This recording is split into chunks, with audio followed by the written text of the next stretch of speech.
Washington. So Prince Harry just did something nobody saw coming, didn't he? I mean, this whole thing with Donald Trump and the British military, it's exploding all over the news right now. You've got the Duke of Sussex absolutely fired up, and I mean really fired up, about comments Trump made regarding British troops in Afghanistan. And get this, Harry didn't just politely disagree. He didn't issue some carefully worded statement through a spokesperson.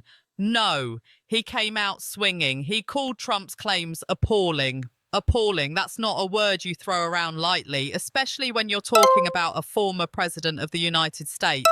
That's like poking a bear with a stick and then standing there waiting to see what happens. Insiders are saying Harry has been furious about this for days, that he's been wanting to speak out, but people around him were urging caution. Well, caution went right out the window. Sources close to Harry are telling us he felt he had no choice but to defend the honour of the men and women he served alongside. But that's just the beginning of this explosive story. Now, to understand why this matters so much, to really grasp why Harry felt compelled to speak out so forcefully, we need to go back and understand the context here. We need to understand Harry's relationship with the military, his time in Afghanistan, and why any criticism of British troops hits him on such a deeply personal level. Harry served in the British Army for 10 years.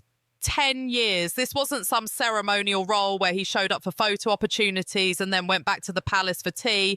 Harry actually served. He did 2 tours in Afghanistan. He was on the front lines. He was a helicopter pilot. He saw combat. He lost friends. He experienced the horrors of war firsthand in a way that very few members of any royal family ever have. The military wasn't just a job for Harry, it became his identity. It became the place where he felt most like himself, most useful, most connected to something bigger than the royal bubble he'd grown up in. When Harry talks about the military, when he talks about the men and women who serve, you can hear it in his voice. This isn't performative. This isn't politics. This is personal. The soldiers he served with didn't care that he was a prince. They cared whether he could do the job. They cared whether he had their backs. And by all accounts, he did. He earned their respect the hard way, through service and sacrifice, not through his title. So when anyone makes disparaging comments about British troops, Harry takes it personally. Can you really blame him? Can you blame a man who saw his friends die in combat for getting angry when someone insults their service and their sacrifice? And that brings us to what Trump actually said. Now, the exact comments have been reported differently by different outlets, but the essence of what Trump allegedly said was critical of British military operations in Afghanistan. He reportedly questioned their effectiveness, questioned their tactics, and made comments that many interpreted as disrespectful to the troops who served there. For Harry, who was one of those troops who flew Apache helicopters in combat missions, who put his life on the line alongside British soldiers, these comments weren't just political rhetoric. They were an insult to everything he and his fellow servicemen and women sacrificed. And then came the kicker. Harry didn't just quietly seethe about this. He didn't just complain to his friends in private. He went public. He called Trump's claims appalling. He defended the honour of British troops. He made it crystal clear that he wouldn't stand by while the service of his brothers and sisters in arms was denigrated by anyone, regardless of how powerful that person might be. Now, let's be clear about something. This is a risky move for Harry. Very risky. Trump is not someone who takes criticism lying down. Trump is someone who punches back, and he punches back hard. By calling out Trump so directly, Harry has essentially painted a target on his own back. He's invited a confrontation with one of the most combative political figures of our time. And here's the thing about Harry's situation that makes this even more complicated. He lives in the United States. He's trying to build a life and a career in America. He has business deals, media contracts, and a whole public image that depends on American goodwill.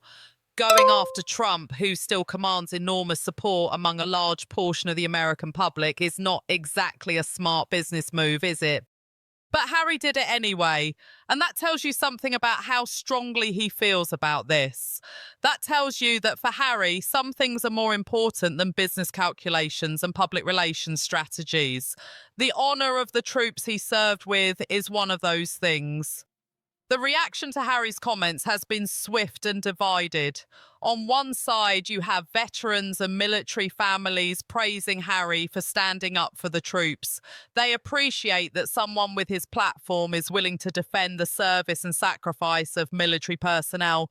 They see Harry as one of their own, someone who actually understands what it means to serve, someone who has credibility on this issue that most celebrities and public figures simply don't have. On the other side, you have Trump supporters who are furious with Harry.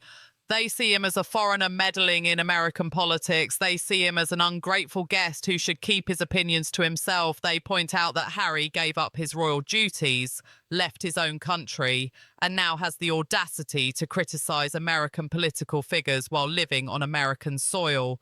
The backlash from this camp has been intense, with calls for Harry to be deported, for his visa to be revoked, for him to go back to England if he doesn't like how things are done here.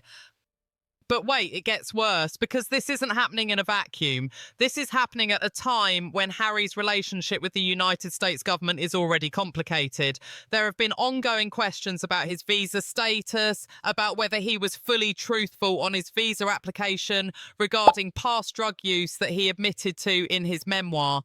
Trump himself has previously suggested that Harry could face consequences for this. So by attacking Trump now, Harry might be adding fuel to a fire that was already burning.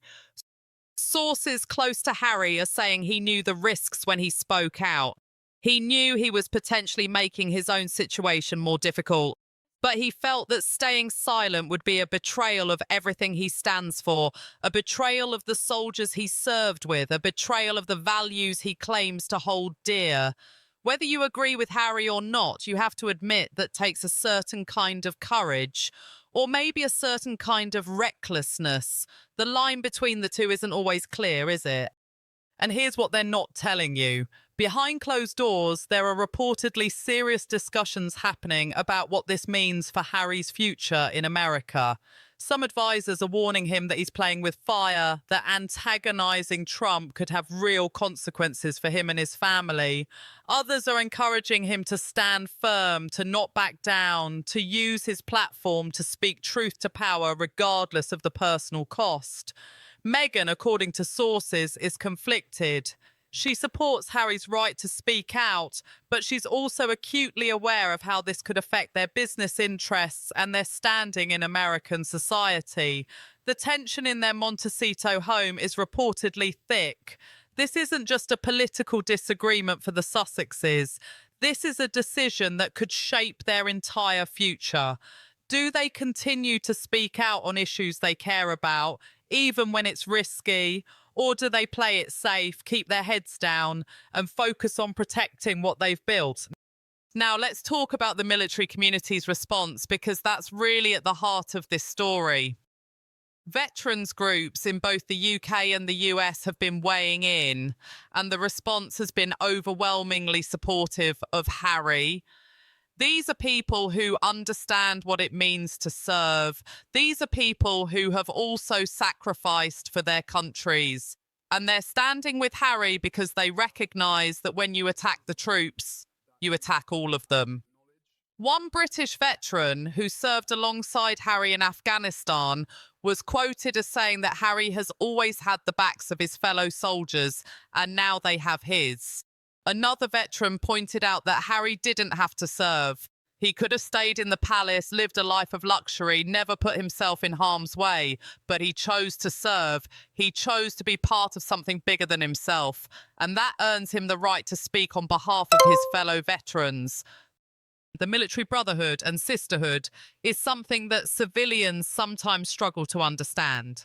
It's a bond forged in shared hardship, shared danger, shared sacrifice. When you've been through combat with someone, when you've trusted them with your life and they've trusted you with theirs, that creates a connection that never fully goes away. Harry feels that connection to the troops he served with.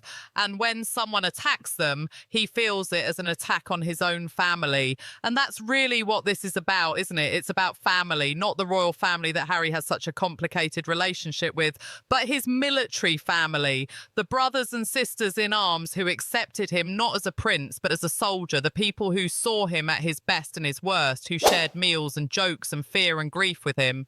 Those are the people Harry is defending. And can anyone really fault him for that?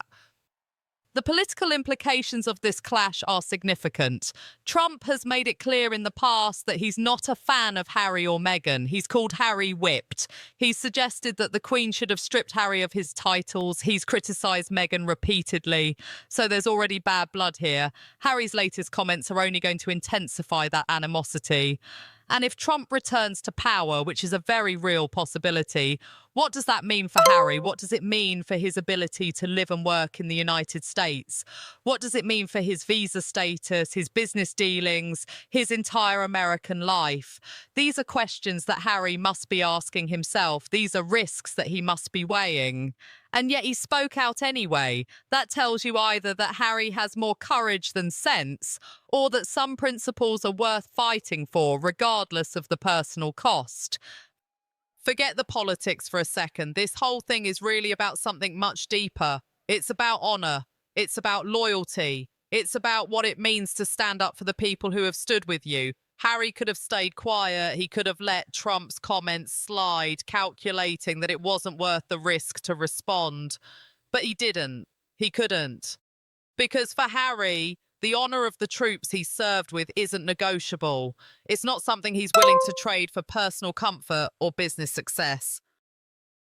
And honestly, in a world where so many public figures seem willing to say or do anything to protect their own interests, there's something refreshing about that. There's something admirable about someone who's willing to take a stand, even when it costs them. You might disagree with Harry on plenty of things.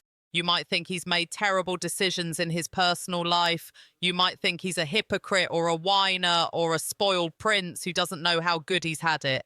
But on this particular issue, it's hard to argue with his motivation. He's defending the people he served with. He's standing up for soldiers who sacrificed for their country. That's not nothing. The coming days and weeks will reveal what the fallout from this confrontation really looks like. Will Trump respond? Almost certainly. Trump never lets an attack go unanswered. Will there be consequences for Harry? Possibly. The political and legal machinery that could make Harry's life difficult is very real. Will Harry back down? Based on everything we know about him, that seems unlikely. He's not exactly known for avoiding conflict or choosing the path of least resistance. What we're witnessing is a clash between two very different kinds of power. Trump has political power, media power, the power of millions of devoted supporters who will follow his lead. Harry has moral authority on this issue, the credibility of someone who actually served, the platform of global celebrity. Neither man is likely to back down. Neither man is likely to apologize. This confrontation is just getting started. And through it all, the troops that Harry is defending continue to serve, continue to sacrifice, continue to do their duty, regardless of what politicians and princes say about them. They're the real heroes of this story. They're the ones who deserve our attention and our gratitude. Harry knows that. That's why he spoke out. That's why he called Trump's claims appalling. Because the men and women who put on uniforms and put their lives on the line deserve better than to have their service denigrated for political points. So here we are. Prince Harry has slammed Trump's appalling claims about British troops in Afghanistan. He's defended the honour of his fellow soldiers. He's put himself at risk to stand up for what he believes in. Whether that's courageous or foolish, principled or reckless, only time will tell. But one thing is certain, Harry has shown us where his loyalties lie, not with politicians, not with business interests, not even with his own comfort and security. His loyalty lies with the troops, with the brothers and sisters he served alongside, with the men and women who sacrifice everything for their countries. And in the end, maybe that's the Harry we should remember, not the prince who left his family, not the celebrity selling his story to Netflix, not the husband caught up in tabloid drama, but the soldier who stood up for his fellow soldiers, the veteran who refused to let their service be disrespected, the man who, whatever his faults, knows what honor means because he earned it the hard way on the battlefields of Afghanistan. That's the Harry who called Trump's claims appalling. And that's the Harry whose voice deserves to be heard.